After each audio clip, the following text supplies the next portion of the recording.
Assalamualaikum warahmatullahi wabarakatuh.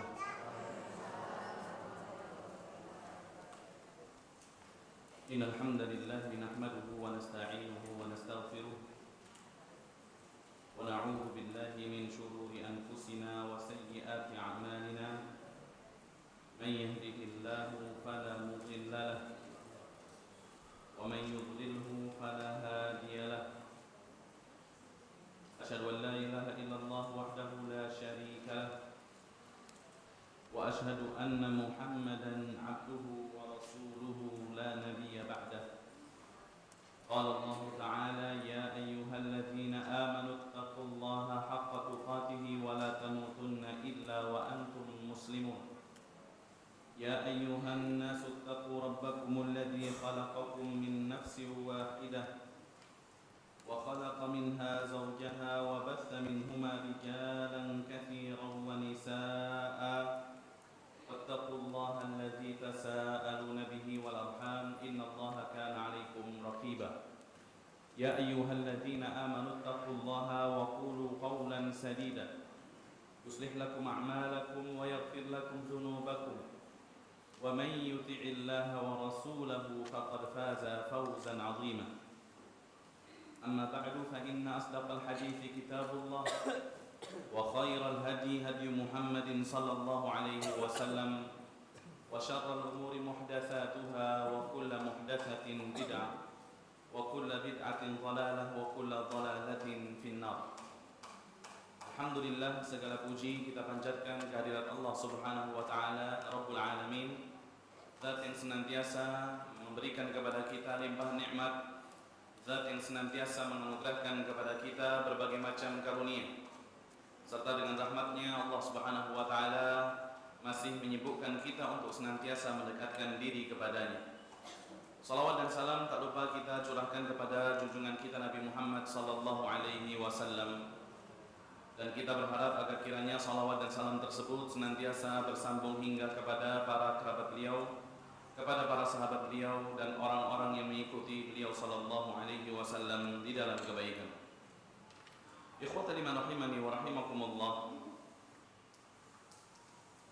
Di antara perkara yang paling penting untuk kita pahami di dalam kehidupan ini, bahwasanya seseorang hendaknya mengetahui ketika Allah Subhanahu wa taala menciptakan dirinya, ketika Allah Subhanahu wa ta'ala memberikan kehidupan kepada dirinya, maka tugas dari Allah Subhanahu wa ta'ala adalah satu, yaitu memerintahkan hamba tersebut untuk senantiasa beribadah kepada Allah Subhanahu wa ta'ala. Sebagaimana yang Allah katakan di dalam surah Az-Zariyat ayat yang ke-56, "Wa ma khalaqtul jinna wal insa illa liya'budun." Dan tidaklah aku ciptakan, kata Allah Subhanahu wa ta'ala, jin maupun manusia kecuali untuk beribadah kepadaku, ay liyuwahidun, yaitu untuk mentauhidkanku, kata Allah Subhanahu wa ta'ala. Dan kehidupan di alam semesta ini, di muka bumi ini, tentu tidak akan pernah lepas daripada yang namanya cobaan, tidak akan pernah lepas daripada yang namanya ujian. Karena memang Allah Subhanahu wa ta'ala telah menjadikan dunia ini sebagai darul bala, yaitu tempat ujian. Bagaimana seseorang di alam dunia ini diperintahkan Allah Subhanahu wa ta'ala untuk menjalani kehidupan sebagai seorang hamba yang taat, dan tidak Allah Subhanahu wa ta'ala biarkan manusia ini berjalan begitu saja tanpa melalui yang namanya ujian. Sehingga Allah mengatakan di dalam surah Al-Ankabut ayat yang kedua, ahasiban nasu ayyutraku ayyaqulu amanna wa hum la yuftanun. Ya, Al-Ankabut ayat yang pertama dan kedua. Apakah manusia mengira bahwasannya mereka akan dibiarkan begitu saja mengucapkan amanna, aku beriman kepada Allah Subhanahu wa ta'ala, wa hum la yuftanun, sedangkan mereka tidak diuji oleh Allah Subhanahu wa ta'ala? Mustahil. Yang namanya kehidupan pasti akan melalui fase-fase ujian. Walaqad fatanna alladzina min qablihim, dan telah kami uji orang-orang sebelum mereka. Jadi ujian yang Allah Subhanahu wa ta'ala timpakan kepada kita ini bukan hanya Allah Subhanahu wa taala berikan kepada kita saja, tapi Allah Subhanahu wa taala telah uji orang-orang sebelum kita. Fala ya'lamanna Allahu alladhina shadaqu wa la ya'lamanna al-kadhibin. Maka dengan ujian tersebut Allah Jalla wa Ala mengetahui siapa yang jujur keimanannya kepada Allah dan siapa mereka yang mendustakan atau keimanannya ini tidak 100% tidak jujur atau penuh dengan kedustaan. Ikhwata liman rahimani wa rahimakumullah. Kemudian termasuk di antara ujian yang Allah Subhanahu wa taala berikan kepada kita yaitu dengan godaan fitnah syubhat maupun fitnah syahwat. Terlebih lagi di situ ada syaitan yang senantiasa berusaha untuk memalingkan manusia daripada jalan ketaatan. Dan ini sudah diikrarkan jauh-jauh hari oleh iblis ketika Allah Subhanahu wa taala mengusir iblis dari surga. Allah Subhanahu wa taala mengatakan qala fakhruj minha fa innaka rajim. Keluarlah engkau wahai iblis dari surga karena sesungguhnya kamu adalah makhluk yang terkutuk. Wa inna 'alaika la'nata ila yaumiddin. Dan sesungguhnya kamu terlaknat sampai hari kiamat nanti. Ketika iblis Allah Subhanahu wa taala keluarkan daripada surga, mulai saat itu iblis langsung mengobarkan peperangan kepada Adam beserta anak cucunya. Padahal pertanyaan saya, anak cucunya ketika itu sudah ada atau belum? Belum ada. Tapi iblis langsung mengatakan, ya, qala rabbi bima aghwaytani la uzayyinanna lahum fil ardi wa la ughwiyannahum ajma'in. Ya Tuhanku, oleh sebab engkau telah memutuskan aku sebagai orang atau sebagai yang tersesat, pasti aku akan menjadikan mereka memandang baik perbuatan maksiat di muka bumi ini. Maksudnya mereka di sini yaitu Adam beserta anak cucunya. Kemaksiatan akan iblis hiasi seakan-akan kemaksiatan adalah sesuatu yang baik. Wala ughwiyannahum ajma'in, dan pasti aku akan menyesatkan mereka semua. Ini janji iblis ketika Allah Subhanahu wa taala usir ya dari surga. Jadi permusuhan antara ibnu Adam, anak keturunan Adam dengan iblis ini sudah jauh-jauh hari sudah terjadi. Makanya kita diperintahkan untuk menjadikan syaitan, menjadikan iblis sebagai musuh. Ya, bahwasanya Allah Subhanahu wa taala mengatakan innahum lakum aduwwun fattakhidhuhu aduwwa.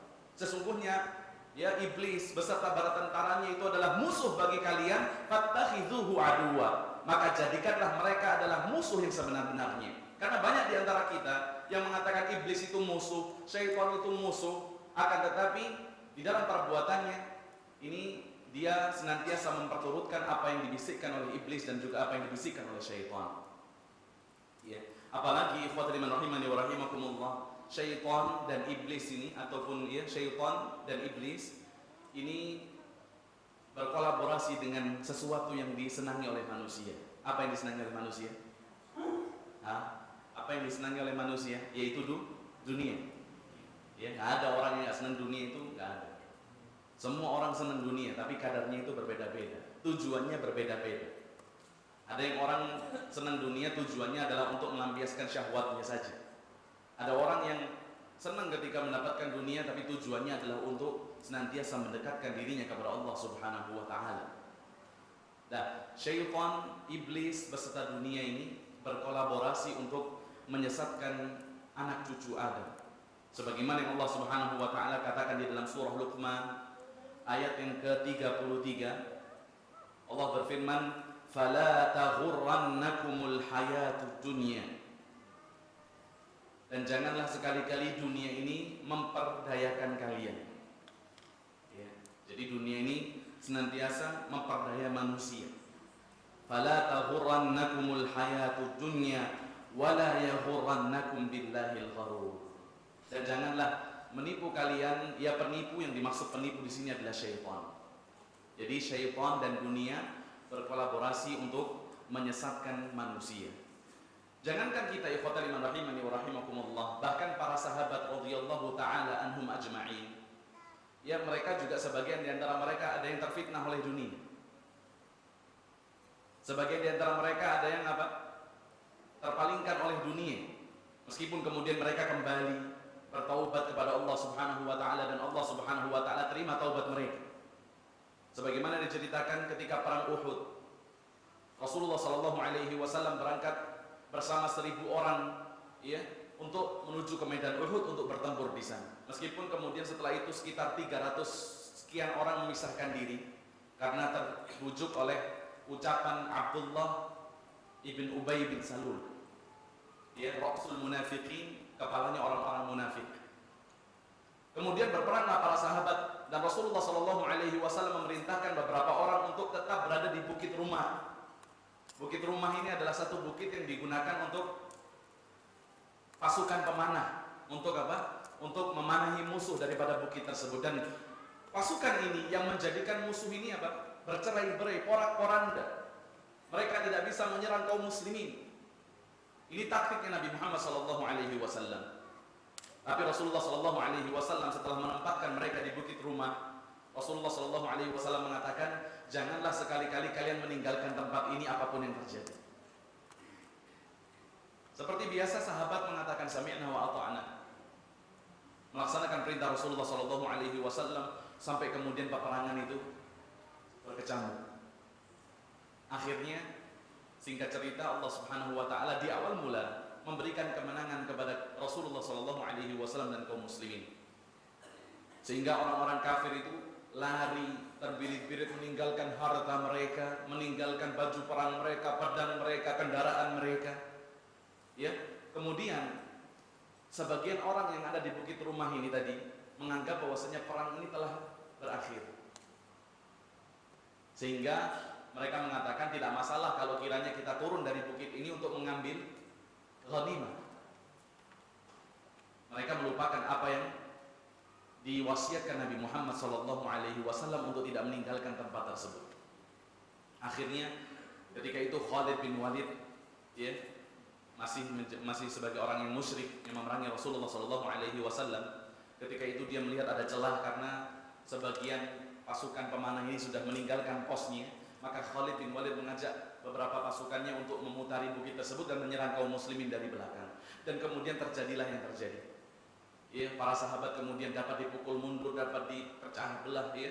Bagaimana mereka dapat dicerai-beraikan oleh pasukan musuh. Bahkan Rasulullah SAW ketika itu sampai lepas gigi geraham beliau SAW. Sampai topi yang menutupi wajah beliau itu melukai wajah beliau SAW. Kemudian para sahabat bercerai-berai sehingga kemudian mereka kembali ke kota Madinah dalam kondisi, ya, dapat dipukul mundur oleh pasukan orang-orang musyrik. Maka Allah Subhanahu wa taala ceritakan di dalam Al-Qur'anul Karim, hatta idza fashiltum wa tanaza'tum fil amri wa 'asaitum min ba'di ma arakum ma tuhibbun. Sampai ketika kalian bercerai-berai, wa tanaza'tum fil amr, dan kalian saling berbantah-bantahan di dalam satu perkara, wa 'asaitum min ba'di ma arakum ma tuhibbun, dan kalian melaksanakan kemaksiatan. Kalian melaksanakan kemaksiatan setelah apa? Min ba'di ma arakum ma tuhibbun. Setelah kalian melihat sesuatu yang kalian cintai. Apa itu yang mereka cintai? Dunia. Minkum mayuridud dunya wa minkum mayuridul akhirah. Allah mengatakan sebagian di antara kalian ada yang perangnya tujuannya untuk dunia. Wa minkum mayuridul akhirah, dan sebagian di antara kalian ada yang perangnya tujuannya murni untuk akhirat. Seakan-akan nggak mungkin ya Pak, sahabat Rasul perang untuk dunia, betul ya? Sampai sahabat Abdullah bin Mas'ud radhiyallahu anhu mengatakan, "Ma'alimna anna ahadan min ashabi Rasulillah sallallahu alaihi wasallam kana yuridud dunya." Sebelumnya kita nggak pernah tahu di antara sahabat Nabi Muhammad sallallahu alaihi wasallam ada yang mereka berperang tujuannya adalah untuk dunia. Hatta nazala fina ma nazal. Sampai Allah turunkan tentang kami, kata Abdullah bin Mas'ud, sebagaimana yang Allah turunkan, minkum mayuridud dunya wa minkum mayuridul akhirah. Sebagian di antara kalian ada yang tujuannya dunia. Ketika melihat dunia, kemudian melupakan perintah Rasulullah SAW. Ketika melihat kenikmatan dunia, melupakan wasiat Nabi Muhammad SAW. Wa minkum mayuridul akhirah. Sebagian di antara kalian ada yang mengharapkan akhirat, meskipun kemudian Allah mengatakan walaqad afallahu ankum. Allah telah ampuni dosa-dosa kalian. Itu bahasa. Di benak kita nggak mungkin sahabat itu perangnya tujuannya untuk selain menegakkan agama Islam. Tapi itu yang Allah katakan. Dan Allah Subhanahu wa taala telah ampuni mereka. Radhiyallahu taala anhum. Pelajaran yang dapat kita ambil, para sahabat saja terfitnah dengan dunia, apalagi dengan kita. Mereka tertipu dengan dunia. Sebagian antara mereka ada yang tertipu dengan dunia. Tapi karena mereka ada di sisi Rasulullah Sallallahu Alaihi Wasallam, dibacakan Al-Quran kepada mereka, maka mereka senantiasa berada di jalan yang lurus, meskipun tertipu mudah untuk kembali. Allah Subhanahu Wa Taala mengatakan, wa antum tutla alaikum ayatullahi wa fikum rasuluh. Bagaimana mungkin kalian akan meninggalkan agama Allah, berpaling daripada agama Allah karena dunia, sedangkan dibacakan Al-Quran kepada kalian oleh Rasulullah Sallallahu Alaihi Wasallam, dan di tengah-tengah kalian ada Rasulullah Sallallahu Alaihi Wasallam. Wa may ya'tasim bihablillahi faqad hudiya ila siratin mustaqim. Dan barang siapa yang berpegang teguh dengan tali Allah, maka sungguh dia akan diberikan hidayah kepada jalan yang lurus. Itu para sahabat. Tapi yang terjadi kepada kita sekarang ini beda. Rasulullah Sallallahu Alaihi Wasallam sudah tidak ada di tengah-tengah kita. Jadi dikhawatirkan apa? Ketika kita terfitnah oleh dunia, terbujuk oleh manisnya dunia, tertipu oleh indahnya dunia, kita tidak bisa kembali lagi untuk menuju kepada jalan yang lurus. Apalagi ketika kita menjauhkan diri daripada petunjuk Allah Subhanahu wa taala, daripada Al-Qur'anul Karim, daripada wasiat Rasulullah sallallahu alaihi wasallam. Maka perkara ini adalah perkara yang sangat penting, karena banyak orang yang tertipu dengan dunia. Kalau mau kita lihat mereka yang tertipu dengan dunia itu di Al-Qur'an banyak sekali, Pak.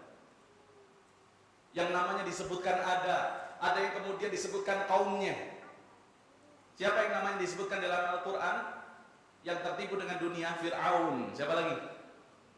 Qarun. Ini jelas lagi, Qarun. Ya. Makanya kalau ada harta, maka antum sebut apa? Harta penemuan, ya. Antum nggak sengaja nemuin harta, sebut harta karun. Padahal ini di daerah apa ini? Qarunnya di Mesir. Kita kalau nemu harta sekarang sebut harta Qarun, saking terkenalnya Qarun. Tapi terkenalnya Qarun ini bukan sesuatu yang baik. Bagaimana dia dikenal sebagai orang yang terbujuk, tertipu oleh dunia, sehingga dia tidak mau mengindahkan ucapan Nabi Musa alaihi salam, tidak mau kemudian melaksanakan perintah Allah terkait harta yang ia miliki. Maka Allah mengatakan fakhasafna bihi wa bidarihil ardh. Contohnya sudah ada. Kemudian perlakuan Allah kepada mereka sudah disebutkan. Bagaimana Fir'aun, perlakuan apa yang Allah Subhanahu wa taala berikan kepada Fir'aun. Bagaimana Qarun, perlakuan apa yang Allah Subhanahu wa taala berikan kepada Qarun. Bagaimana Haman, perlakuan apa yang Allah Subhanahu wa taala timpakan kepada Haman. Bagaimana kaum 'Ad, kaum Tsamud, kaum Nuh, dan apa yang Allah Subhanahu wa taala berlakukan untuk mereka. Sudah jelas semua di dalam Al-Qur'an. Maka ketika kita senantiasa membaca Al-Quran, mengikuti petunjuk Rasulullah SAW, ketika kita terfitnah oleh dunia, mudah bagi kita untuk kemudian kembali sadar dan tidak tertipu dan terfitnah oleh dunia. Ikhwata liman rahimani wa rahimakumullah. Dunia ini adalah tempat persinggahan. Ya. Yang namanya tempat persinggahan itu lama atau sebentar? Jadi dunia ini kenapa dikatakan sebentar? Karena kalaulah dibandingkan dengan kehidupan sebelum alam dunia dan kehidupan setelah dunia, kehidupan dunia ini nggak ada apa-apanya. Kehidupan sebelum dunia berapa tahun kita alami? Wallahu a'lam, panjang sekali. Alam roh, Allah alam berapa lama? Kemudian alam janin, nah itu berapa bulan? 9 bulan. Ada yang lebih? Ada yang lebih mungkin 2 hari, 3 hari. Ada yang lebih sudah bingung dokternya. Wah, kita sesar saja gitu ya. Nggak boleh lama-lama di situ. Kemudian alam dunia. Berapa alam dunia? 60, 70 tahun. Nabi Muhammad SAW mengatakan a'maru ummati ma baina sittina ila sab'in. Umur umatku itu antara 60 sampai 70 tahun saja. Kemudian setelah kehidupan dunia, alam barzakh. Berapa lama? Wallahu a'lam, panjang. Kalaulah Rasulullah SAW dia meninggalnya tahun berapa Hijriah? 11 Hijriah. Sekarang sudah tahun berapa Hijriah? 1440. 440 berapa? Yuk, masa 5 salah. Nah, biasanya ibu-ibu tahu 1446, 445 itu kapan ya? Ketika mau lebaran, Ustaz. Coba dari 11 Hijriah sampai 1446 berapa tahun itu? Coba dari 1400 berapa? 35. Iya betul, oh betul. 1435 Rasul itu di alam barzakh. Belum lagi yang sebelum-sebelumnya. Bagaimana Nabi Musa, Nabi sebelum-sebelumnya ini, bagaimana alam barzakh mereka sangat panjang. Ini alam barzakh panjang, nggak ada apa-apanya dunia. Kemudian alam akhirat ini lebih panjang lagi. La nihayata laha, tidak ada kesudahannya. Maka dunia, jikalau dibandingkan dengan alam-alam sebelumnya dan alam setelahnya, ini nggak ada apa-apanya. Makanya orang yang dimasukkan ke dalam neraka, ditetapkan sebagai penghuni neraka, disiksa di dalam neraka, ditanya, qala kam labithtum fil ardi adada sinin. Berapa lama kalian hidup di dunia ini? Berapa tahun kalian hidup di dunia ini? Maka mereka menjawab, qalu labithna yauman aw ba'da yaum. Kami tinggal di dunia cuma 1 hari, yauman aw ba'da yaum, atau sebagian daripada 1 hari tadi. Kalau 1 hari 24 jam, bisa terjadi mereka mengatakan ba'da yaum itu mungkin 8 jam atau 12 jam saja. Kenapa? Karena ketika dibandingkan dengan kehidupan akhirat ini nggak ada apa-apanya. Makanya yang namanya alam persinggahan, ya ini sementara. Antum pernah nggak jalan safar mudik jauh? Yang paling jauh pernah kemana nih kalau mudik? Ada yang pernah ke Jawa? Ada orang Jawa di sini? Sama yang mana nih? Jogja masih kurang jauh. Ada yang sampai pojok Jawa? Kalau saya sampai Malang. Saya itu setiap tahun berapa kali ke Malang. Orang tua alhamdulillah ya sehat semua. Jadi saya 1 tahun 2-3 kali paling nggak harus pulang. Itu setiap jalan masuk tol, masya Allah, itu tulisannya udah masuk itu 1. Keluar sana kita bayangin 800 tulisannya Pak. Tol Gempol itu tulisannya 800 kilo. Berarti 800 kilo saya jalan dari Cikampek masuk sampai Gempol sana.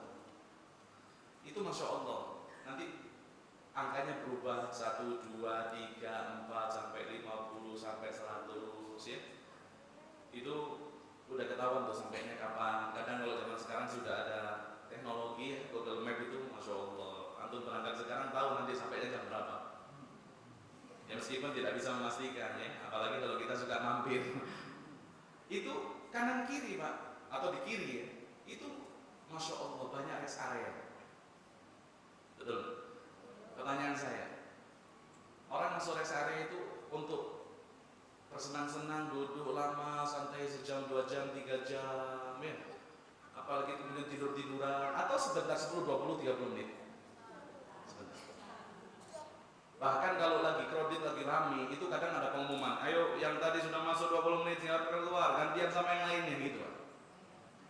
Jadi nggak lama-lama Pak, itu namanya tempat persinggahan. Sebentar saja di situ kita tunaikan hajat, kemudian kita pergi lagi. Makanya Rasulullah SAW pernah suatu ketika salah seorang sahabat masuk mendapati Rasulullah SAW tidur itu beralaskan pelepah kurma, sehingga kemudian nampak di kulit beliau, di lambung beliau ini, ya perut beliau ini bekas pelepah kurma.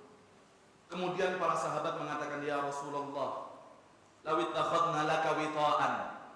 Ya Rasulullah, kalaulah kami membuatkan untukmu alas tidur ya Rasulullah. Maka Rasulullah SAW mengatakan, ma ana fid dunya illa karakibin istadhalla tahta syajarah. Tidaklah aku di dunia ini kecuali seperti orang yang berkendara. Istadhalla tahta syajarah. Dia istirahat di bawah sebuah pohon yang rindang. Thumma raha wa tarakaha. Kemudian dia akan pergi dan meninggalkan pohon tersebut. Ngapain sekarang? Buat alas yang enak. Ngapain? Aku ini kata Rasulullah Di dalam riwayat yang lain, mali walid dunya, apa urusanku dengan dunia? Aku ini seperti pengendara yang istadhalla tahta syajarah, istirahat di bawah sebuah pohon, thumma raha wa tarakaha. Kemudian akan pergi dan meninggalkan pohon tersebut. Dan Umar bin Khattab pernah melihat Rasulullah SAW tidur beralaskan dengan pelepah kurma sehingga Umar ini sedih. Kemudian Umar mengatakan, ya Rasulullah, bagaimana Raja Persia, Raja Romawi, mereka hidup di dalam kenikmatan padahal mereka berada di atas kesesatan. Sedangkan engkau Rasulullah. Maka Nabi Muhammad SAW mengatakan, ama tarda ya Umar, lahumud dunya wa lana al-akhirah. Apakah kamu enggak ridha wahai Umar, bagi mereka dunia sudah, dan bagi kita akhiratnya Allah Subhanahu wa taala. Ini orang yang mengerti hakikat dunia. Ya, bahwasanya dunia ini yang pertama sifatnya kenapa disebut dengan dunia? Karena hanya sebentar. Ya, tadi sudah kita jelaskan bagaimana sebentarnya alam dunia. Kemudian dunia ini disebut dunia kenapa? Karena sesuatu yang kita dapat lihat. Ya. Yang kenikmatannya juga apa? Terbatas. Saya mau tanya kepada antum semua. Ada orang punya duit 3 miliar di rekening dia. Apakah hari itu bisa dia nikmati semua 3 miliar dia? Enggak. Ada nggak?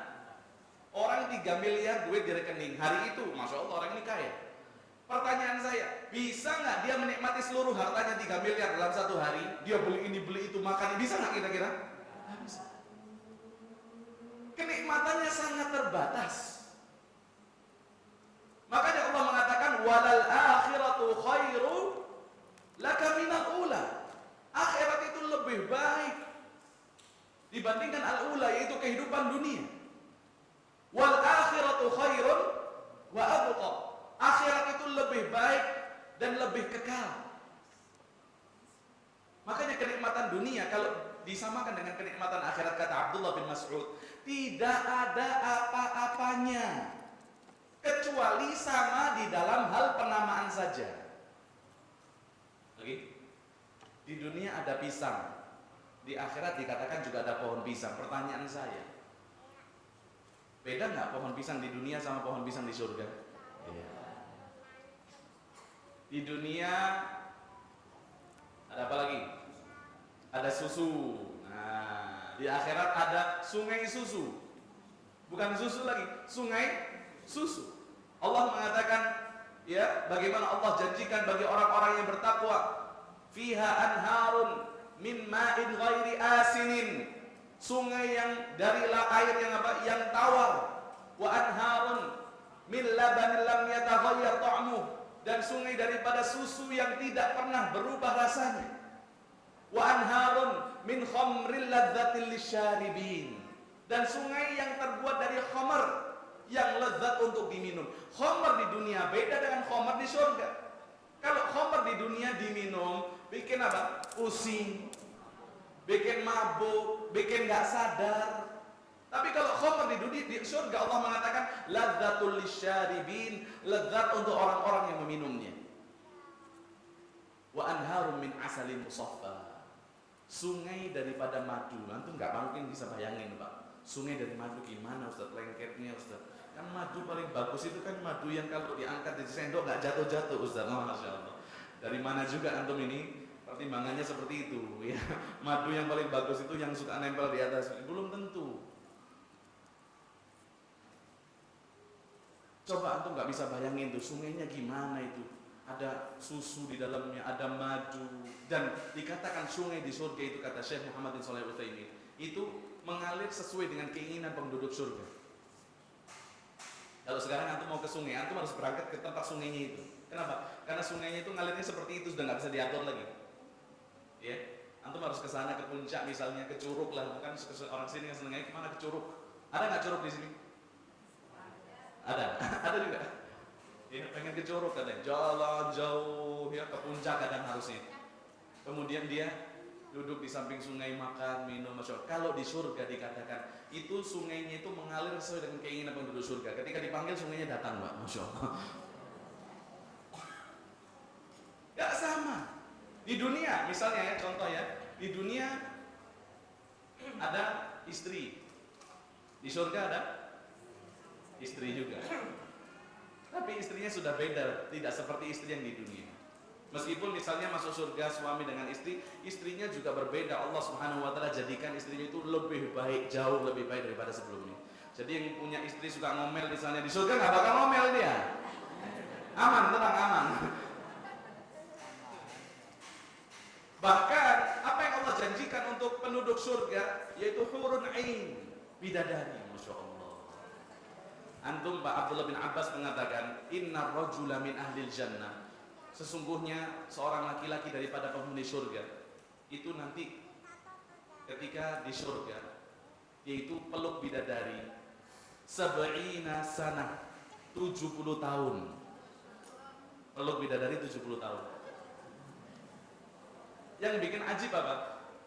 La tamalluhu wa la yamalluha. Bidadari dipeluk 70 tahun enggak bosan, dan dia juga meluk 70 tahun enggak bosan, Mbak. Antum coba peluk istri antum 7 menit. Apa sih Bang gitu ya? Udah gini dia. 70 tahun enggak bosan. Itu baru peluk. Kemudian apa? Kullama ataha wajadaha bikra. Setiap kali didatangi, maka dia mendapati istrinya itu dalam kondisi masih perawan, Masya Allah. Ya, tidak ada kemudian di surga nanti istri antum dari kalangan penduduk dunia, istri antum kemudian haid lah, apa tanggal merah, Bang, ada sudah. Nggak ada yang sakit lah, nggak mood lah, mood terus. Jadi supaya kita tidak terfitnah dengan dunia, tidak tertipu dengan dunia, hadirkan pembandingnya. Apa itu pembandingnya? Surga. Banyak orang yang tidak tahu pembandingnya, yaitu surga, kenikmatan yang Allah sediakan di surga, sehingga dia tertipu dengan kenikmatan yang ada di hadapan matanya, yaitu kenikmatan dunia.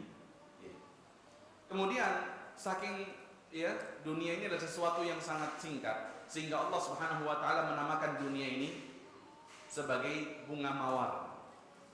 Ya, kalau kita tanya ibu-ibu, bunga yang paling cepat umurnya itu bunga apa? Mawar, termasuk ya. Ada bunga lain lagi yang umurnya itu cepat sekali.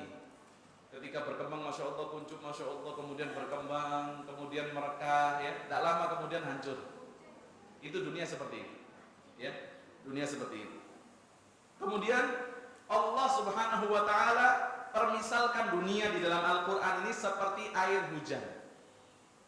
Ya, jadi antum supaya tidak tertipu dengan dunia, antum harus tahu dunia itu sementara, dan permisalan Allah, ya, di dalam Al-Quran tentang dunia ini seperti air. Ini kata para mufassir, innama syubbiha ta'ala ad-dunya bil ma', syubbiha ad-dunya bil ma'. Kenapa kok dunia ini disamakan dengan air ini? Karena beberapa alasan. Yang pertama, li'anna al-ma'a la yastaqiru fi mawdi'in wa kadzalika ad-dunya la tabqa 'ala halin wahidin. Karena air ini tidak akan menetap pada tempatnya. Begitu pula dunia. Maka dia tidak akan bisa bertahan dalam satu keadaan. Tidak ada. Air misalnya, antum letakkan di gelas, bentuknya seperti apa? Gelas. Kalau ada botol, airnya ditaruh di botol, bentuknya seperti botol. Kalau dipanaskan, airnya apa? Mendidih. Setelah mendidih, mendingin. Menguap. Kalau didinginkan, airnya apa? Membeku. Ya, air itu nggak bisa tetap dalam satu kondisi. Seperti itu dunia. Kadang dunianya banyak, Masya Allah. Kadang dunianya sedikit, innalillah, gitu ya. Kadang dunianya diuji sama Allah. Makanya orang ini harus bersyukur kepada Allah Subhanahu wa taala, baik ketika mendapatkan nikmat maupun ketika mendapatkan ujian. Karena pasti kadang nanti Masya Allah, ya, dunianya perekonomiannya itu naik. Tapi jangan kemudian merasa pede seperti itu terus, enggak. Kadang Allah Subhanahu wa taala berikan ujian, diturunkan ekonominya. Makanya Rasulullah sallallahu alaihi wasallam ini senantiasa mengucapkan alhamdulillah kepada Allah Subhanahu wa taala ala kulli halin, atas setiap keadaan. Kalau dapat nikmat, Rasulullah sallallahu alaihi wasallam mengucapkan alhamdulillahilladzi bi ni'matihi tatimmus shalihat. Kalau dapat ujian, Rasul mengatakan alhamdulillahi ala kulli halin. Karena Rasul tahu yang namanya dunia itu datang dan pergi, pasti berubah-ubah. Kemudian termasuk diantara alasan kenapa dunia ini disebut dengan air di dalam Al-Quran, li'annal ma'a la tabqa wa yadhhab, karena air ini tidak akan menyisakan apa-apa dan dia akan pergi. Antum kasih antum anak air 1 gelas, ini apakah bisa jamin sampai hari ini air ini nggak akan habis? Nggak bisa. Bahkan nanti mungkin sebelum kajian selesai airnya sudah habis. Saya minta tambah, enggak, tenang aja. Wa kadzalika dunya, seperti itu juga dunia akan datang kemudian pergi. Kalau dunia tidak pergi, kita yang akan pergi meninggalkan dunia. Nah, itu. Berapa banyak orang yang kemudian Masya Allah, hidupnya memang kaya, tapi tetap aja dia yang harus tinggalkan dunia. Bukan dunia meninggalkan dia. Rumah yang dia bangga-banggakan, Masya Allah, yang dia bangun, yang dia tempati bersama keluarganya, dia akan tinggalkan. Kendaraannya, Masya Allah, sekarang kalau lecet sedikit, itu kayak hatinya yang tergores. Keluar lagi, dilihat lagi, ya gitu ya. Kenapa? Karena kendaraannya sudah bukan di parkiran mobilnya lagi, tapi kendaraannya sudah masuk di dalam hati. Kemudian apa? Kendaraan yang dia miliki akan dia tinggalkan. Harta yang dia miliki akan dia tinggalkan. Makanya Rasulullah SAW mengatakan, apa itu anak Adam mengatakan, mali, mali, mali, hartaku, hartaku, hartaku. Ketahuilah sesungguhnya hartamu, apalah yang kamu makan kemudian kamu tinggalkan, atau kamu kemudian jadi kotoran. Itu harta kita. Kemudian yang kamu gunakan sebagai pakaian, kemudian itu akan menjadi usang. Itu hartamu.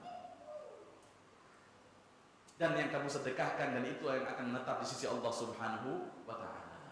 Ya. Makanya kalau kita punya harta, ya sudah kita lihat jadi apa harta ini. Ya udah, itu yang kotoran yang kita keluarkan itu harta kita. Oh, harta kok dibuang. Maksudnya tadi itu masuk rezeki kita, itu sudah jadi seperti itu. Kalau tidak kita meninggalkan dunia, ya dunia akan meninggalkan kita. Kemudian yang ketiga, kenapa kok kemudian dunia ini disebut ya di dalam Al-Quran seperti air? Li'annal ma'a la yaqdiru ahadun an yadkhalahu wa la yabtal. Karena sesungguhnya air tidak mungkin ada seseorang yang mampu menjaga dirinya tetap kering ketika dia bermain air. Nggak mungkin. Ketika dia sibuk dengan yang namanya air, misalnya tukang cuci mobil, kerjaannya hari-hari ya memang berhubungan dengan apa? Air. Dia semprot mobil, kadang motor juga semprot, ayo. Kadang orang datang mau bawa apa, kipas angin atau dibersihkan juga, ayo. AC, bisa nggak antum cuci AC di tempat cucian mobil? Ada juga yang bisa ya, ayo bismillah gitu ya. Dibersihkan sama dia. Hari-hari kerjaannya itu berhubungan dengan air. Bisa nggak orang seperti ini menjadikan dirinya itu selamat daripada kena air? Nggak mungkin. Tidak mungkin dia menjadikan dirinya tetap kering, nggak mungkin. Wa kadzalika dunia. Seperti itu juga dunia. Kalau ada orang yang hari-hari yang difikirkan dunia, pagi yang dipikir dunia, sore yang dipikirkan dunia, mau tidur yang dipikirkan dunia, mustahil orang ini tidak terfitnah dengan yang namanya dunia. Ada nggak orang yang seperti itu? Bangun pagi langsung melek yang dipikirkan dunia. Masya Allah ya. Padahal Rasulullah SAW mengatakan bangun pagi itu baca doa. Doanya apa? Bersyukur kepada Allah. Alhamdulillahilladzi ahyana ba'dama amatana wa ilaihin nusyur. Kemudian melaksanakan atau wudu.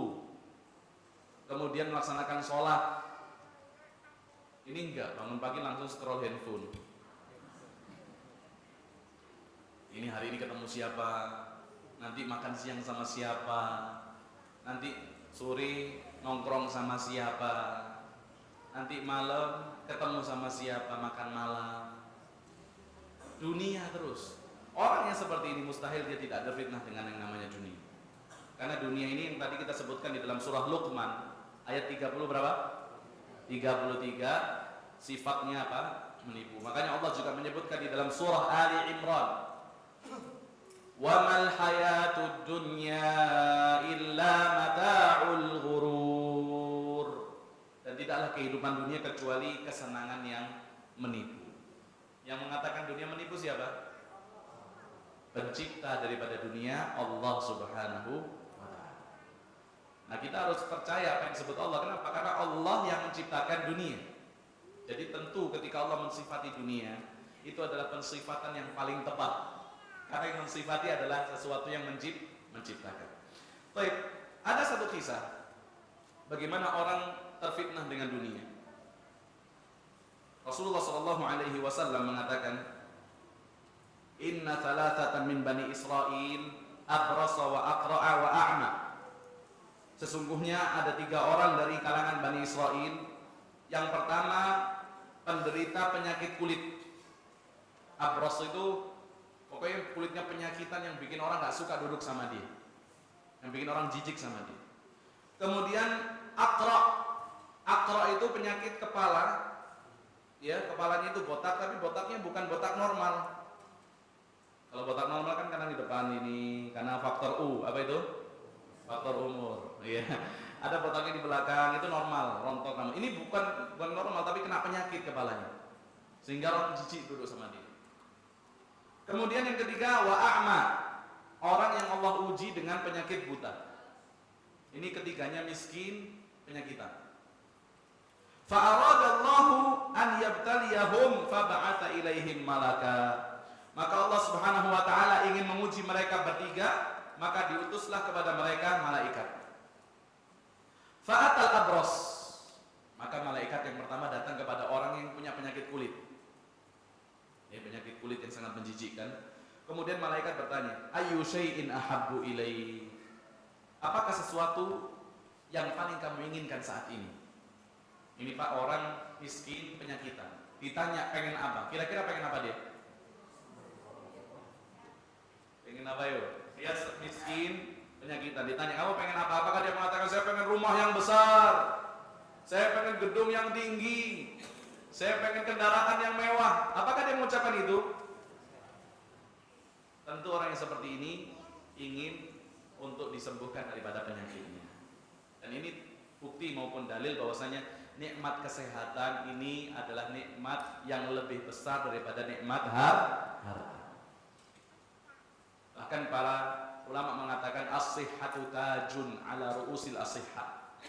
Sesungguhnya kesehatan itu seperti mahkota yang ada di atas kepala orang-orang yang sehat. La yaraha illal mardha. Yang mana mahkota itu tidak dapat dilihat kecuali oleh orang yang sakit. Orang yang sakit kalau lihat orang sehat, masya Allah, senang dia. Itu sesuatu yang sangat apa? Berharga. Bahkan orang rela membelanjakan hartanya berapapun asal dia mendapatkan kesehatan. Yang aneh kan orang zaman sekarang, dia sehat, gak mikir makan, gak mikir istirahat, gak mikir ibadah, kerjanya luar biasa, duit dapat, penyakit datang. Akhirnya apa? Dia buang lagi duitnya supaya sehat. Muter aja seperti itu. Ditanya sama malaikat, Ayyu syai'in ahabbu ilaik. Apa sesuatu yang paling kamu inginkan saat ini? Maka orang tadi mengatakan, launun hasanun, aku ingin rupa yang bagus, wajildun hasanun, kulit yang bagus. Penyakit yang menjijikkan ini supaya Allah Subhanahu wa ta'ala hindarkan daripada diriku. Maka famasahahu, diusap sama malaikat. Fadhahaba anhu qadharuh. Itu penyakitnya langsung pergi, Pak. Langsung sembuh, enggak perlu datang ke skincare, enggak perlu. Enggak perlu datang ke skincare dia untuk pakai salep ini, salep apa? Oh iya, krim ya. Salep buat panuan juga bisa ya. Enggak perlu. Langsung sembuh, diusap sama malaikat. Kemudian apa? Diberikan kulit yang indah, wajah yang indah. Kemudian sama malaikat ditanya, fa'ayyul mali ahabbu ilaik. Sekarang sudah sembuh, kamu pengen harta apa sekarang? Maka orang itu mengatakan, al-ibilu awil baqar. Aku pengen sapi atau onta. Maka dikasih 1 ekor onta yang bunting. Oke? Jadi bukan 1 ekor onta saja, tapi ontanya dalam kondisi bunting. Kemudian didoakan, barakallahu laka fiha. Semoga Allah memberikan keberkahan pada hartamu ini ditinggal. Kemudian malaikat datang kepada orang yang kedua. Orang yang kedua penyakitnya apa tadi, Pak? Botak. Tapi botaknya bukan botak yang wajar. Kalau botak depan itu kadang ada orang ngomong ini orang yang banyak mikir. Kalau belakang katanya pinter. Allah alam apa benar itu. Sekarang pertanyaannya, kalau depan belakang botak gimana? Katanya orang sih, emang dia pikir dia pinter gitu ya. Ini botaknya itu kayak yang bikin orang jijik gak mau duduk sama dia. Ditanya, ayu syai'in ahabbu ilaik, kamu pengen apa? Dia mengatakan sya'run hasanun, aku ingin rambut yang bagus. Sehingga apa? Penyakit yang ada di kepalaku yang manusia gak suka duduk bersamaku karena penyakit ini, dia pergi penyakit tersebut. Famasahahu, diusap itu kepalanya, Pak. Gak perlu pakai sampo-sampo atau tonik, apa tonik? Air tonik. Ya, langsung sembuh penyakitnya. Kemudian ditanya, ayul mali ahabbu ilaik, harta apa yang paling kamu inginkan saat ini? Dia mengatakan al-baqaru awil ibil. Saya pengen onta atau sapi. Maka dikasih 1 ekor sapi hamilan yang dalam kondisi hamil. Hamil ya, bunting. Kemudian didoakan barakallahu laka fiha. Semoga Allah memberkahi engkau pada hartamu ini. Ditinggal. Kemudian datang kepada orang yang ketiga. Penyakit apa yang ketiga tadi? Buta. Ditanya juga, apa yang paling kamu inginkan? Dia mengatakan an yuridillahu ilayya basari, agar Allah mengembalikan penglihatanku. Diusap langsung sembuh. Ditanya pengen apa? Aku pengen al-ghanam, kambing. Dikasih seekor kambing yang bunting juga. Kemudian didoakan juga ya, barakallahu laka fiha. Semoga Allah memberikan keberkahan pada hartamu ini.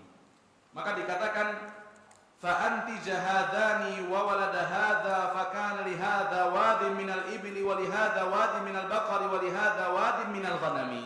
Maka kemudian berkembang biaklah onta-onta tersebut, sapi-sapi tersebut, kambing-kambing tersebut, sampai orang yang pertama memiliki onta itu 1 lembah. Saking banyaknya. Jadi nggak disebutkan berapa jumlahnya, 1 lembah. Orang yang memiliki sapi sampai sapinya berkembang biak sampai 1 lembah. Yang memiliki kambing berkembang biak juga sampai 1 lembah. Jadi mereka sudah secara finansial sudah selamat. Ya. Sehat. Katanya orang sih, kalau kita pengen tahu finansial kita lagi bagus apa enggak, sehat atau sakit, kalau masuk rumah makan itu lihat itu menu, buku menu yang dilihat itu tulisannya saja, jangan angkanya. Kata gitu. Kalau masih lihat angka, ini berarti masih kurang sehat finansialnya, katanya gitu. Tapi kalau yang dilihat saya pengen makan ini, berarti sudah aman deh. Yang punya sapi 1 lembah, yang punya onta 1 lembah, yang punya kambing 1 lembah.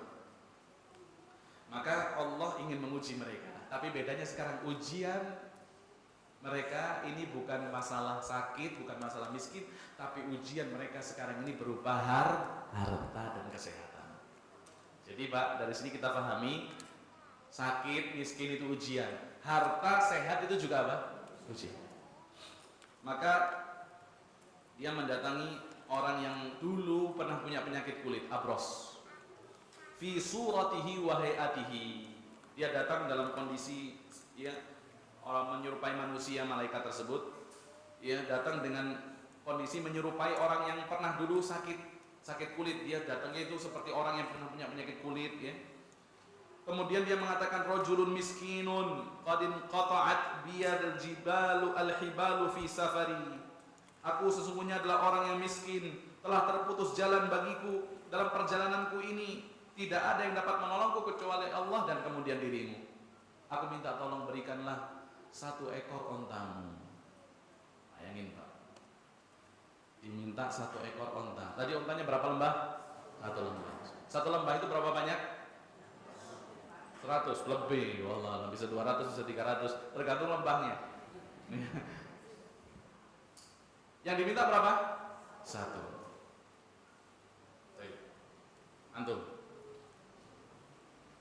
Antum punya onta 1 lembah, diminta 1. Antum kasih berapa?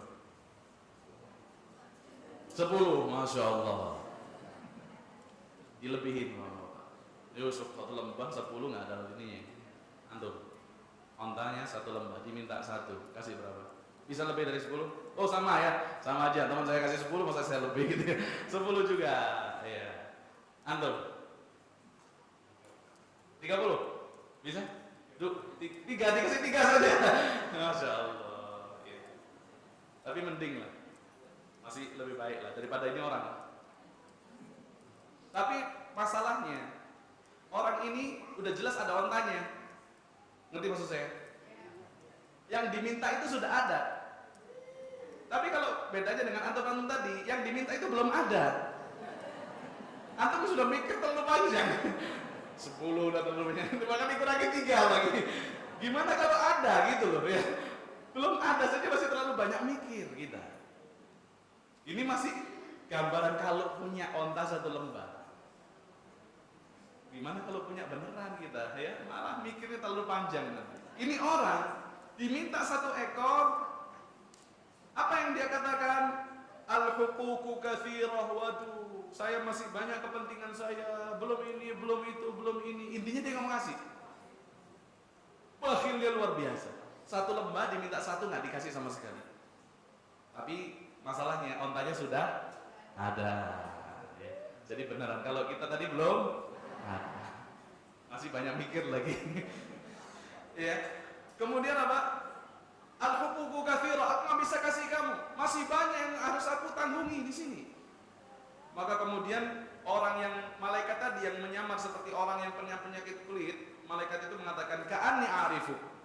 Seakan-akan aku kenal sama kamu ini.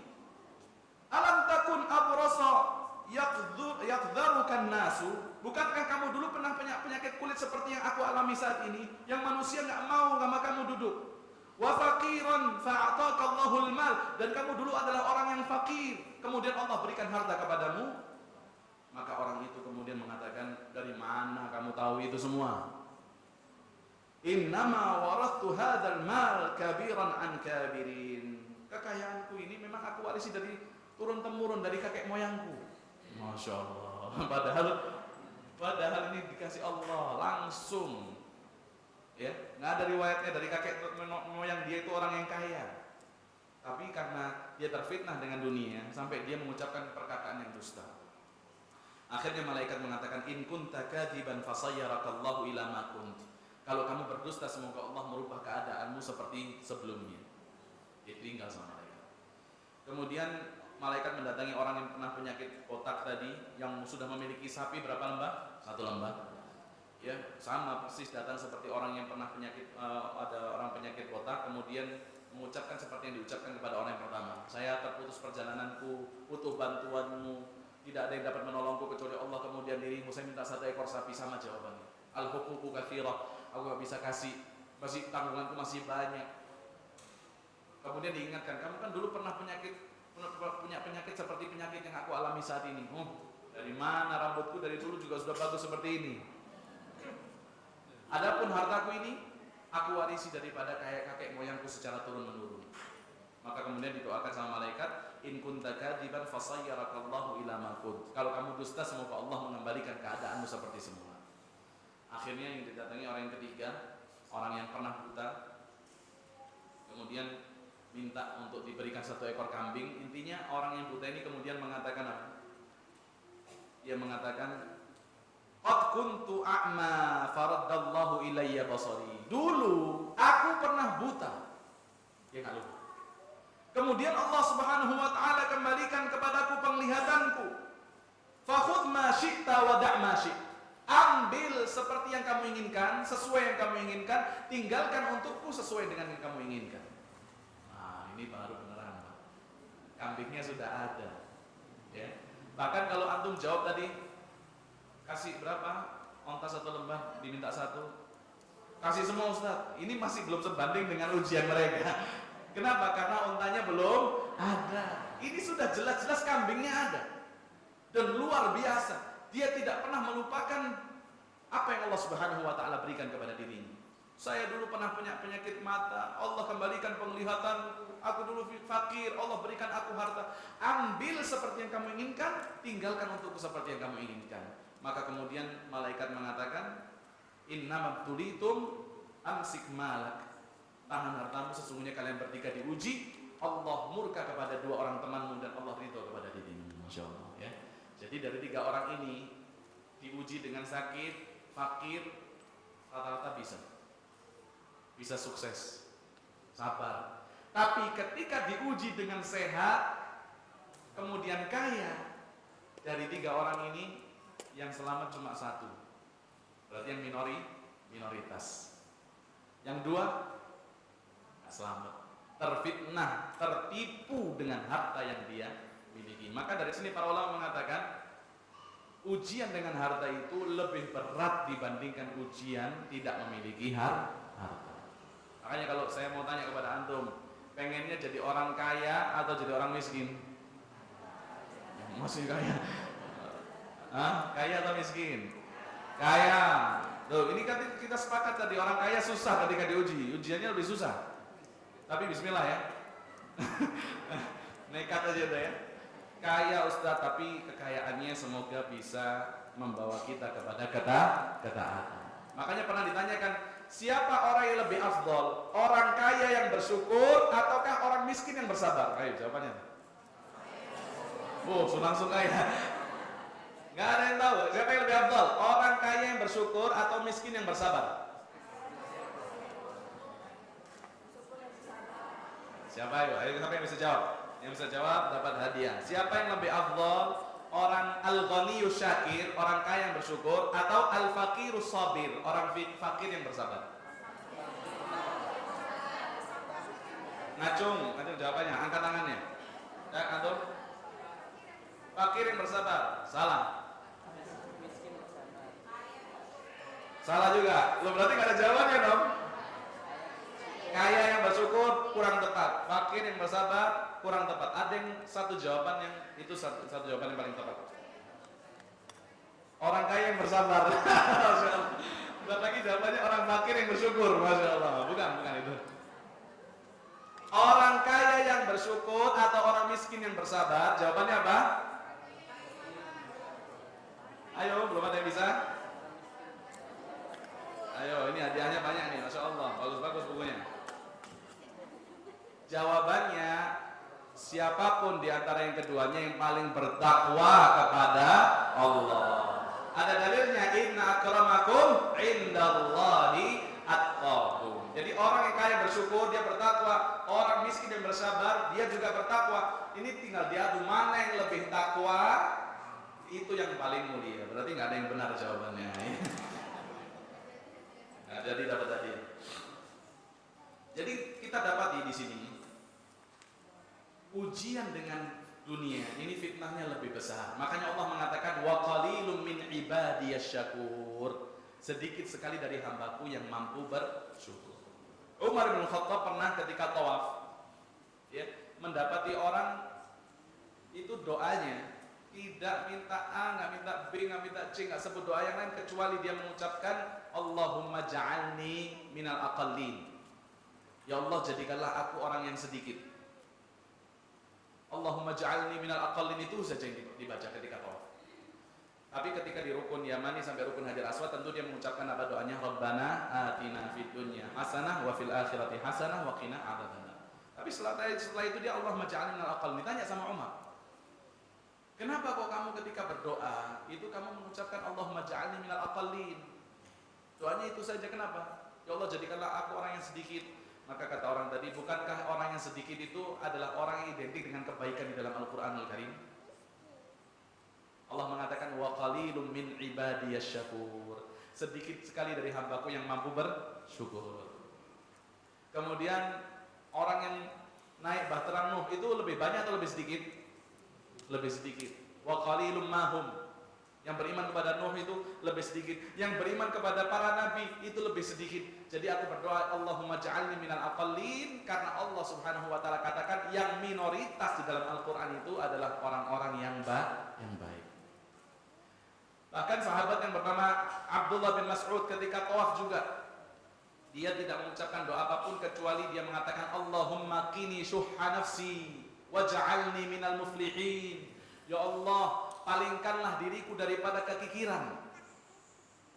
Orang yang kikir, ya biasanya ketika orang itu memiliki harta, memiliki dunia, muncul sifat kikir. Allahumma qini syuhha nafsi, ya Allah, palingkanlah diriku daripada kekikirannya. Waj'alni minal muflihin, dan jadikanlah aku orang-orang yang beruntung. Karena Allah mengatakan 2 kali di dalam Al-Quran, wa may yuqa syuhha nafsihi fa ulaika humul muflihun. Dan barang siapa yang dipalingkan daripada sifat kikir, maka sungguh dia adalah orang-orang yang beruntung. Ya, jadi orang kaya itu lebih berpotensi untuk kikir. Apalagi orang kaya yang kikir bahkan kepada dirinya sendiri. Ada nggak orang seperti itu? Banyak. Ini jadi bakhil itu marotib, al-bukhl itu marotib ya. Sifat kikir itu ada beberapa tingkatan. Tingkatan yang paling tinggi yaitu apa? Orang yang kikir bahkan terhadap dirinya sendiri. Saking bakhilnya dia sama dirinya sendiri. Saya pernah lihat satu orang, tahu? Itu dia kalau mau pulang, rumahnya itu melewati apotik sekitar 200 meter. Kalau mau ke apotik jalan 200 meter dari rumahnya. Dia itu bawa mobil. Dia nggak mau parkir depan apotik. Kenapa? Dia parkir dulu di rumahnya, kemudian jalan ke apotik 200 meter. Ketika ditanya, kok kenapa ini nggak parkir aja? Bismillah, sehat. Sehat kata dia. Jalan kaki supaya sehat. Tapi apa? Wallah kita tahu kehidupannya. Untuk dia makan saja dia irit-irit. Kikir untuk dirinya, untuk keluarganya. Bahkan untuk bayar parkir nggak mau. Nggak apa-apa dia jalan 200-300 meter, yang penting nggak keluar duit buat parkir, bayangin gitu. Ini kikir yang sangat bahaya, bakhil yang sangat bahaya itu bakhil bahkan kepada dirinya sendiri. Sampai disebutkan ada orang yang saking bakhilnya di kitab namanya Al-Bukhala. Ya. Ada orang yang kedatangan tamu, dia nggak mau jamu tamunya. Ketika ditanya tamunya sudah datang, ditanya, kamu sudah makan? Kata tamunya, sudah. Terus kata tuan rumah, coba kamu ngomong belum, saya ada makanan yang enak banget. Kalau tamunya jawab belum, tuan rumah ngomong apa? Coba kamu sudah makan, saya ada minuman yang enak banget. Maksudnya apa? Dia nggak mau kasih, entah dia sudah makan atau belum makan, dia nggak mau kasih itu tadi. Kalau dia katakan saya sudah makan, saya tadi ada makanan yang enak, kalau belum makan saya kasih makanan itu. Tapi kalau dia ngomong belum makan, coba kamu sudah makan, saya kasih minuman yang enak. Astagfirullah, saking bakhilnya sampai seperti itu. Ya. Jadi sifat bakhil ini identik ditimpakan kepada orang-orang yang memiliki harta dan tertipu dengan harta yang dia miliki. Padahal harta itu yang kita makan kemudian jadi kotoran, yang kita gunakan sebagai pakaian kemudian usang, dan yang kita sedekahkan ini yang kemudian kekal di sisi Allah Subhanahu wa taala. Sisanya itu apa? Sisanya itu adalah warisan yang diperebutkan oleh orang-orang setelah kita. Oke. Kemudian alasan yang keempat, ini nanti saya tanya alasan kenapa kok dunia disebut dengan air di dalam Al-Quran. Alasan yang keempat, kenapa dunia disebut dengan air dalam Al-Quran? Li'annal ma'a idza kana biqadarin kana nafi'an munbitan. Air kalau diberikan dengan kadar yang cukup, maka ini akan bermanfaat, dapat menumbuhkan ya tanaman, ya, dapat menumbuhkan biji-bijian. Wa idza jawazal miqdar kana dharan muhlika. Tapi kalau air ini sudah lebih daripada kadarnya, ini biasanya kebanyakan akan memberikan kemudaratan dan kebinasaan. Ibu-ibu coba yang punya anggrek di rumah. Anggrek itu yang nggak boleh sering-sering disiram ya. Nah, tiap pagi disiram, malam disiram, sore disiram, mati nggak anggreknya? Nah, saya nih misalnya kajian di sini, saya dikasih air 1 gelas, ini manfaat. Coba kalau panitianya lebay, dikasih air 1 galon, nggak akan manfaat. Ya, air seperti itu. Kalau datang kepada kita dalam kondisi yang cukup itu manfaat. Tapi kalau berlebihan, banjirlah ya, ini akan mudarat dan juga membinasakan. Ya. Jadi banyak orang yang terfitnah, tertipu dengan dunia karena dia tidak tahu hakikat daripada dunia. Baik, ikhwatal iman rahimani wa rahimakumullah. Sekarang kita ingin mengetahui bagaimana kiat agar seseorang diberikan taufik untuk tidak tertipu dengan dunia, dengan nikmat yang berupa dunia. Yang pertama, yaitu jadikanlah dunia sebagai sarana untuk meraih akhirat. Jadikanlah dunia sebagai alat untuk dapat meraih akhirat.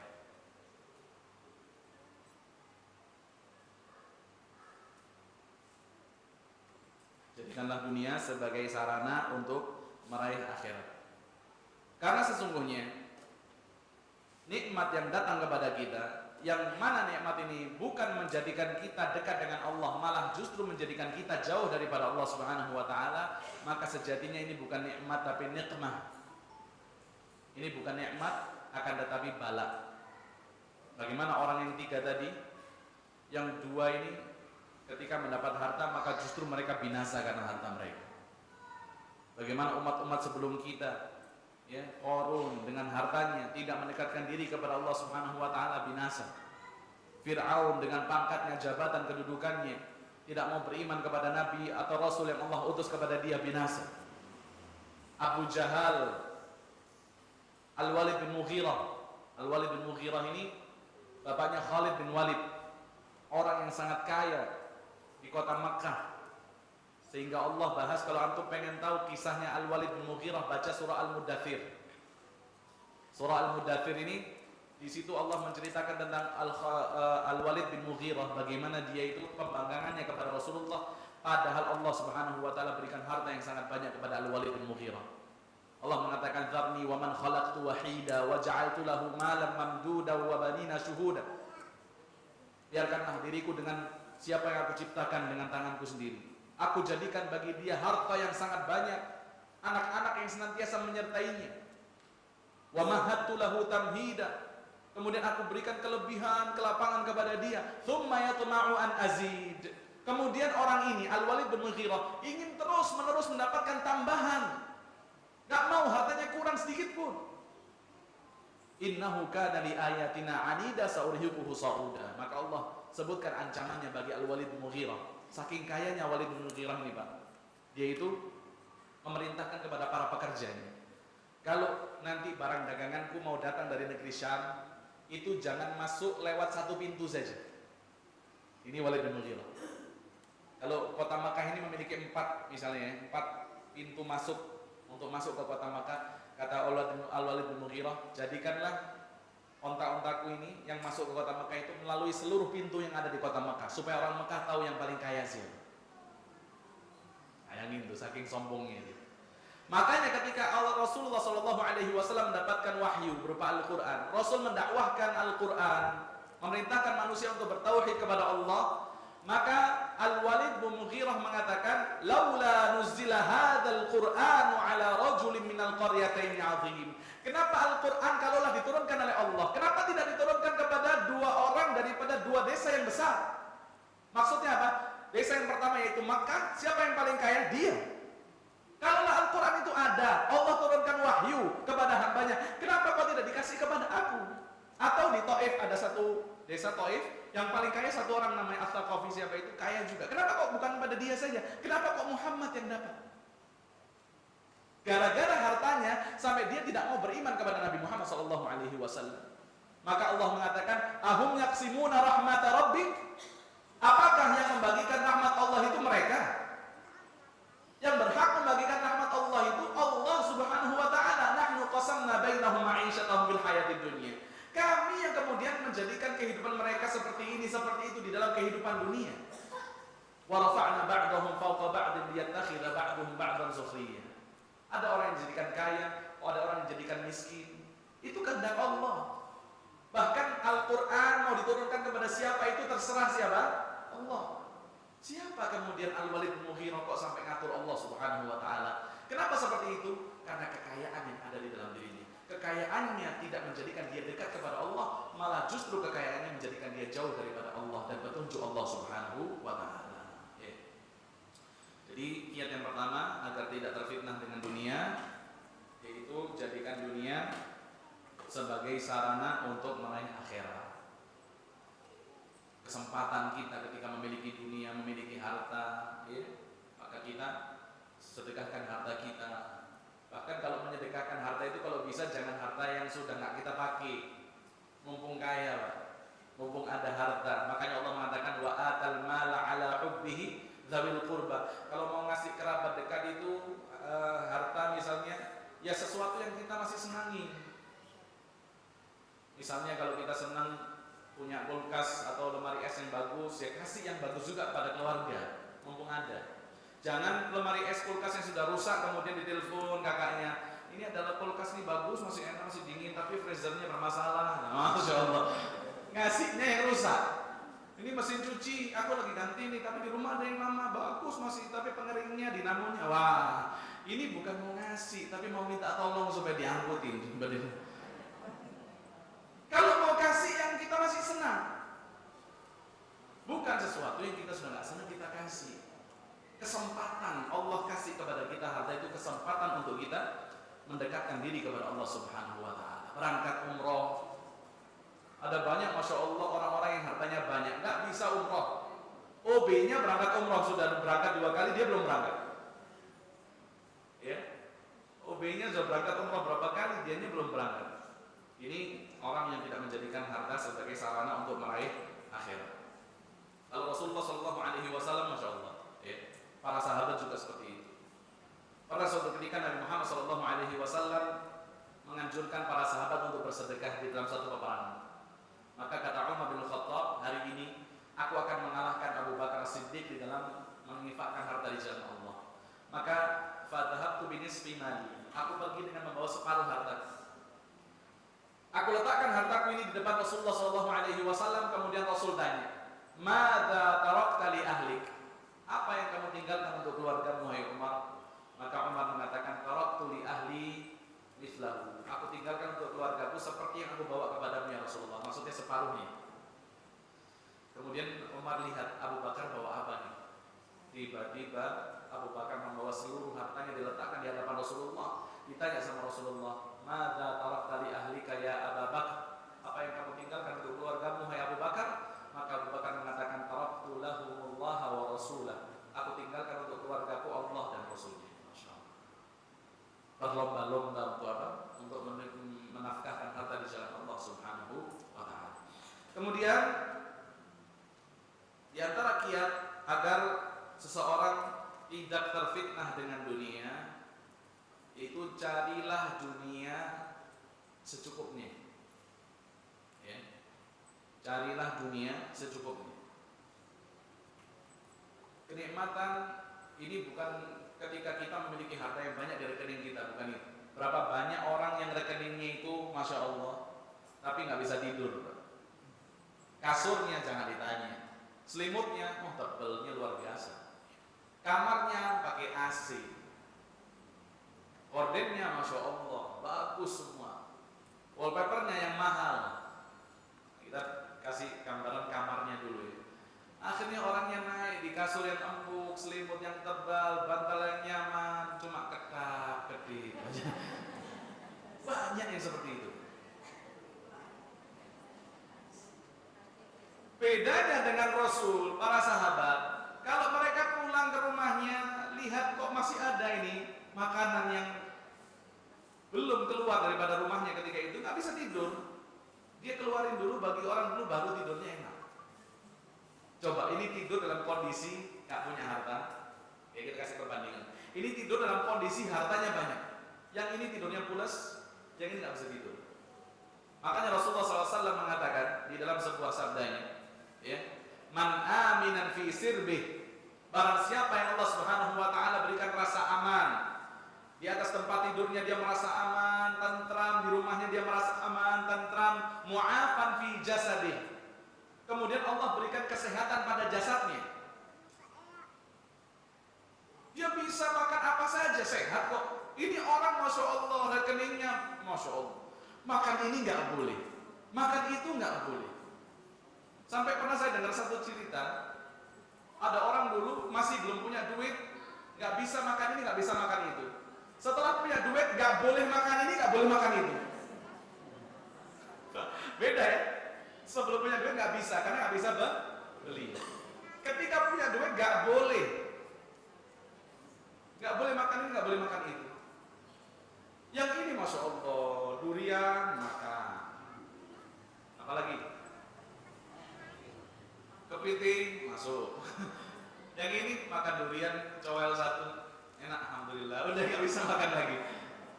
Intinya mu'afan fi jasadi, jasadnya sehat. Indahu qutu yaumi, dia punya yang dimakan pada hari itu. Kata Rasulullah, faka'annama hizat lahu dunya, seakan-akan orang ini diberikan seluruh kenikmatan dunia. Aman, apalagi yang kedua, sehat. Yang ketiga, ada makanan untuk hari itu. Bukan ada makanan untuk 3 bulan ke depan, bukan. Jadi carilah dunia ini secukupnya, seperlunya. Ya. Adapun perkara akhirat harus kita upayakan ya sesuai dengan yang Allah Subhanahu wa taala tetapkan Rasulnya. Kemudian yang ketiga, agar tidak terfitnah dengan dunia, yaitu senantiasa memanfaatkan umur dengan sebaiknya. Karena kalau kita pikirkan mengumpulin harta, kita nggak akan pernah puas. Ada orang yang masya Allah sudah punya 1 M, pasti nanti pikirnya pengen punya berapa M? 2 M. Yang punya 2 M pengen 3 M. Yang 3 M pengen 5 dan seterusnya. Yang punya 1 rumah pengen 2 rumah. Yang punya 3 rumah pengen punya villa. Jadi kalau dunia nggak akan ada selesai. Tapi kalau kita manfaatkan umur kita untuk perkara akhirat, dan kita tahu bahwasanya usia kita terbatas, ya, usia kita terbatas, dituntut kita untuk melaksanakan ketaatan kepada Allah Subhanahu wa taala di usia yang Allah berikan kepada kita, maka insya Allah kita akan lebih mampu memprioritaskan perkara yang paling penting, yaitu perkara akhirat. Kemudian termasuk diantara kiat agar terhindar daripada fitnah dunia, tidak tertipu dengan dunia, fahamilah hakikat dunia. Memahami hakikat dunia. Seperti yang kita sebutkan tadi, dunia itu seperti bunga mawar, dunia itu seperti air, dunia itu ya sesuatu yang sangat singkat dan seterusnya. Itu insya Allah akan dapat menjadikan kita tidak tertipu dengan perkara dunia. Ya. Baik, mungkin ini yang dapat kita sampaikan terkait dengan mereka yang tertipu. Banyak orang-orang yang tertipu dengan dunia, dan semuanya sudah Allah Subhanahu wa taala ceritakan. Makanya ketika membaca Al-Qur'an, jangan mencukupkan dengan membaca huruf per huruf saja, tapi senantiasa mentadabburi Al-Qur'an. Allah berfirman, "Inna hadzal Qur'an yahdi lillati hiya aqwam." Bahwasanya Al-Qur'an memberikan petunjuk kepada jalan yang paling lurus. Ya, dan Al-Qur'an adalah kitab yang penuh dengan keberkahan ketika kita dapat mentadabburi ayat-ayatnya. Semoga Allah Subhanahu wa taala berikan kefahaman dan kemampuan untuk kita mengamalkan sesuai dengan ilmu yang kita dapatkan. Amin ya rabbal alamin. Baik. Ada yang mau bertanya mungkin kita persilakan. Kalau tidak nanti saya akan bertanya supaya hadiah yang ada di hadapan saya ini dapat dibagikan. Baik. Allah yang mau tanya dulu.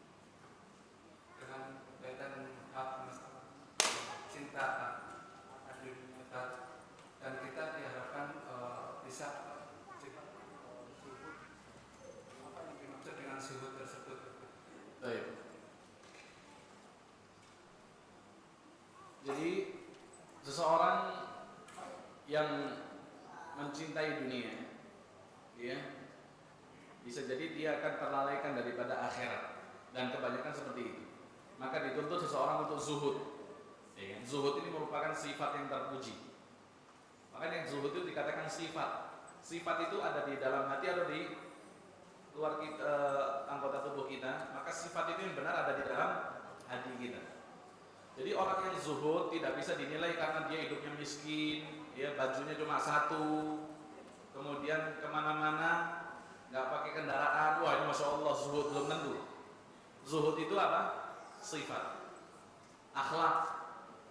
Nah, ketika seseorang memiliki harta, memiliki kendaraan, memiliki kenikmatan dunia, bisa juga dia berlaku zuhud, bisa. Jadi zuhud itu bukan miskin atau kayanya seorang itu kemudian dikatakan zuhud, tidak zuhud, enggak. Seperti sombong. Orang sombong itu tidak bisa kemudian dinilai orang ini pakaiannya bagus terus, rapi terus, masya Allah, ya, matching terus, sombong ini enggak bisa seperti itu. Makanya Rasulullah SAW mengatakan sombong ini, siapa yang memiliki sifat sombong walaupun sebesar dzarrah tidak akan pernah masuk surga. Kemudian ada orang yang bertanya, ya Rasulullah, salah seorang di antara kita ingin bajunya bagus, sendalnya bagus, apakah itu termasuk di antara kesombongan? Maka Rasul mengatakan, innallaha jamilun yuhibbul jamal. Allah itu adalah zat yang indah, mencintai keindahan. Al-kibru batarul haq wa ghamtun nas. Sombong itu menolak kebenaran. Menolak kebenaran berarti apa? Dia memerangi kebenaran, padahal dia sudah tahu kebenaran itu sudah ada sampai kepada dia tolak. Wa ghamtun nas, dan dia mencela manusia. Jadi bisa orang kaya dikatakan sombong, bisa orang kaya nggak sombong, bisa. Karena sombong ini bukan sesuatu yang nampak, tapi sesuatu yang ada di dalam diri. Seperti zuhud tadi. Ya, zuhud, orang kaya, apakah mustahil dia berlaku zuhud? Bisa. Apa itu zuhud? Zuhud itu intinya meninggalkan hal-hal yang melalaikan kita dari akhirat, itu zuhud. Contoh misalnya orang kaya, dia punya harta, dia nggak mau kemudian sekedar nongkrong-nongkrong sama temannya, habiskan waktu, nggak mau. Tapi kalau untuk jalan sama anaknya, keluarganya, istrinya, misalnya dia ke villa 1 hari, 2 hari, 3 hari, dia tetap lakukan itu. Kenapa? Karena ini sesuatu yang apa? Sesuatu yang dituntut untuk kemudian membahagiakan diri, membahagiakan istri, membahagiakan anak, dan seterusnya. Boleh nggak perkara-perkara yang mubah dia tetap datangi, nggak masalah. Tapi perkara-perkara yang memudaratkan akhiratnya, kalau dia jalan sama si fulan, wah nanti takutnya lalai dalam ketaatan, tidak melaksanakan sholat dan seterusnya, maka dia tidak mau jalan dengan si fulan. Itu orang yang zuhud bisa dikatakan seperti itu. Misalnya dia beli jam tangan misalnya, ya udah beli jam tangan yang sekitar harganya sekian masih masuk, nah apa dia beli, meskipun agak mahal nggak apa-apa. Itu tidak dikatakan orang ini nggak zuhud, jamnya masa harganya 10 juta, belum tentu. Ya, kalau dia butuhkan itu dia pakai dan dia bersyukur kepada Allah Subhanahu Wa Taala untuk menampakkan athar atau tanda-tanda kenikmatan Allah pada dirinya tanpa sombong, itu tetap dikatakan orang yang zuhud, orang yang tidak sombong dan seterusnya.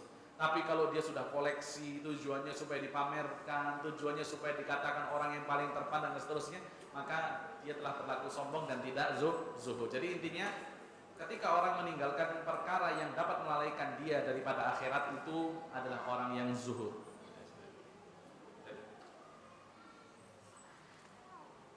Ada lagi? Baik, saya mau bertanya sebelum yang lain bertanya. Sebutkan untuk ikhwan ya. Untuk ikhwan, sebutkan 4 alasan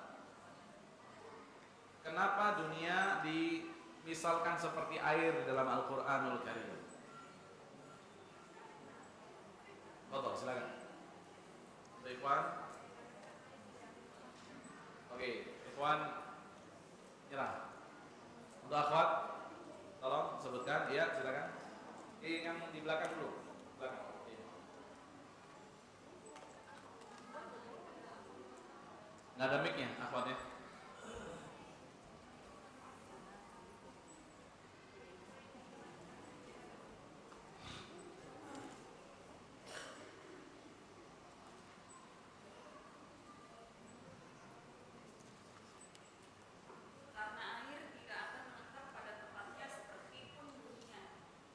Pertama, karena air tidak akan menyisakan apa-apa. Ya, ketiga, sesungguhnya air tidak mungkin dirinya menjadikan tidak kering. Siapa yang bermain air tidak akan menjadikan dirinya tetap kering. Seperti itu juga mereka yang sibuk dengan dunia tidak akan aman daripada fitnah dunia. Ya, itu yang ketiga. Yang keempat, air kalau diberikan dalam keadaan cukup, dia akan menimbulkan halangan. Kalau kebanyakan air, memudaratan, bagus ya.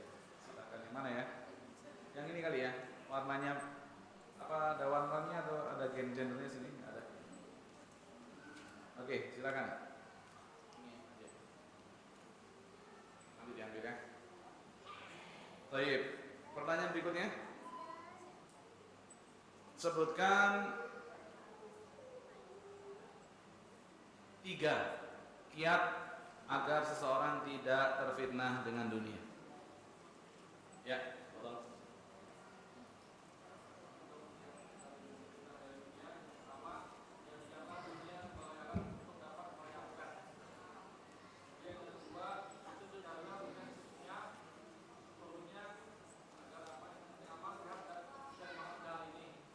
Sebentar. Sebutkan 3 kiat seseorang agar aman daripada tipuan dunia.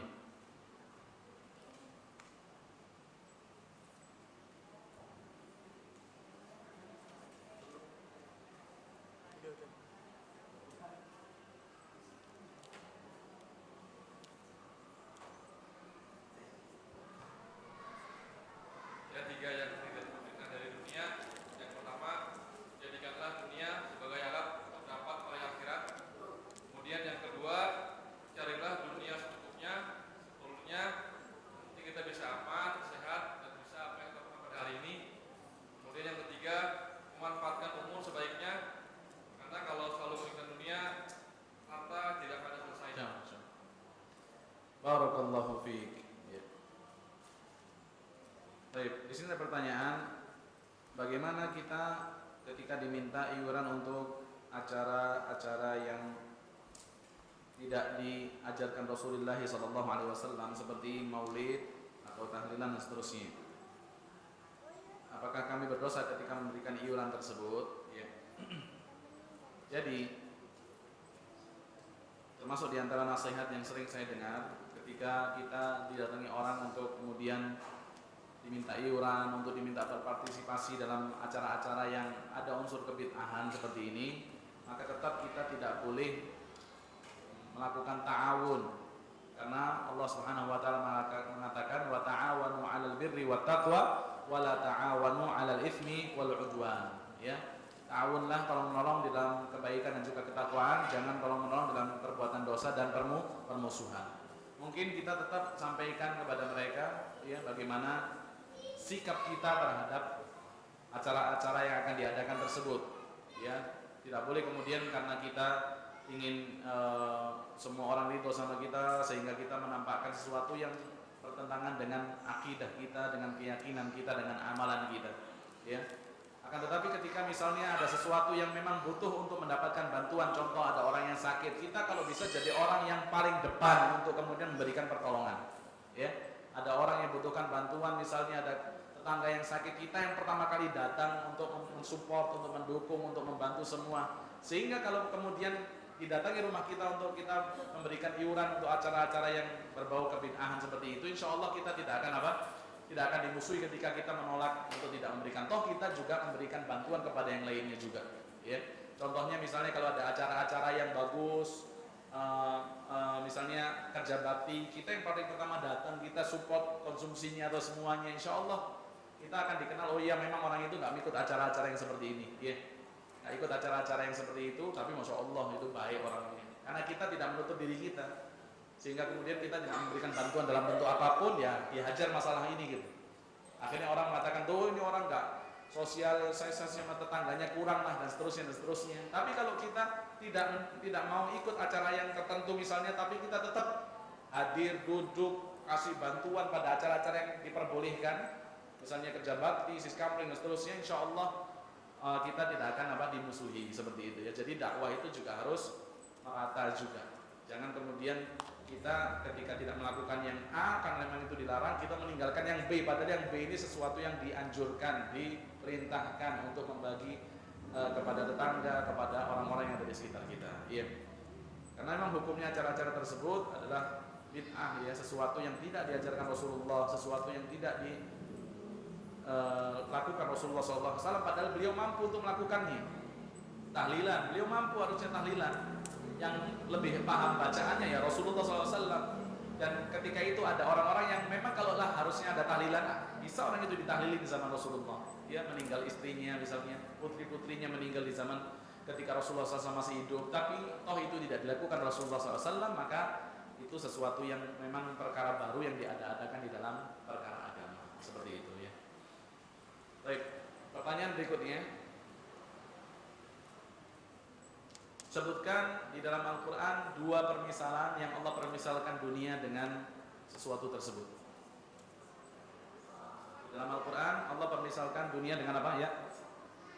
Surat Luqman, dunia itu sifat dunia, tapi Allah permisalkan dunia dengan 2 perkara. Apa itu? Tadi sudah tahu alasannya kenapa disebut itu maksud saya. Sebutkan di dalam Al-Quran 2 Al-Mudaththir. Bukan itu tentang Al-Walid bin Mughirah Al-Mudaththir. Sebutkan 2 ya permisalan yang Allah Subhanahu wa taala sebutkan tentang dunia. Dunia itu dipermisalkan seperti apa? Yang pertama, yang kedua, dunia dipermisalkan seperti apa? Ya, silakan. Silakan. Gimana di belakang ini? Jangan lagi. Ya.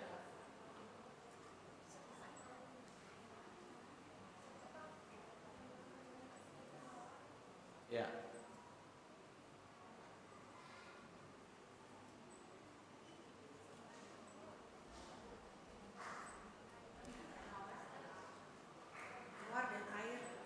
Mawar dan air, ya betul. Ya, daftarkan hadiahnya.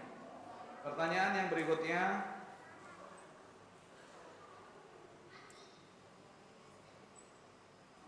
oke. Rasulullah Shallallahu Alaihi Wasallam, ini silakan diambil hadiah. Rasulullah Shallallahu Alaihi Wasallam mempermisalkan ya kenikmatan dunia adalah sesuatu yang sangat singkat ya. Bahkan Rasul mengatakan dunia ini seperti seseorang yang apa? Ya, bagaimana Rasulullah SAW mempermisalkan dunia, saking singkatnya dunia di dalam hadis yang awal tadi. Seperti apa? Seperti orang asing, bukan? Seperti musafir yang melakukan, antum silakan dibaca, melakukan perjalanan jauh kemudian beristirahat di bawah sebatang pohon, tsumma kemudian dia meninggalkan pohon tersebut. Baik. Ya. Ini untuk ibu, untuk ya. Baik, mungkin ada pertanyaan lagi sebelum kita tutup, atau kalau tidak mungkin kita cukupkan sampai di sini. Ya, semoga Allah Subhanahu wa taala berikan kefahaman, ya, berkahan atas ilmu yang kita dapatkan. Yang terpenting semoga Allah berikan kepada kita kemudahan untuk mengamalkan ilmu-ilmu yang kita dapatkan sebagai bekal untuk bertemu dengan Allah Subhanahu wa taala. Kita tutup dengan doa kafaratul majlis. Subhanakallahumma hamdika asyhadu an la ilaha illa anta astaghfiruka wa atubu ilaik. Assalamualaikum warahmatullahi wabarakatuh.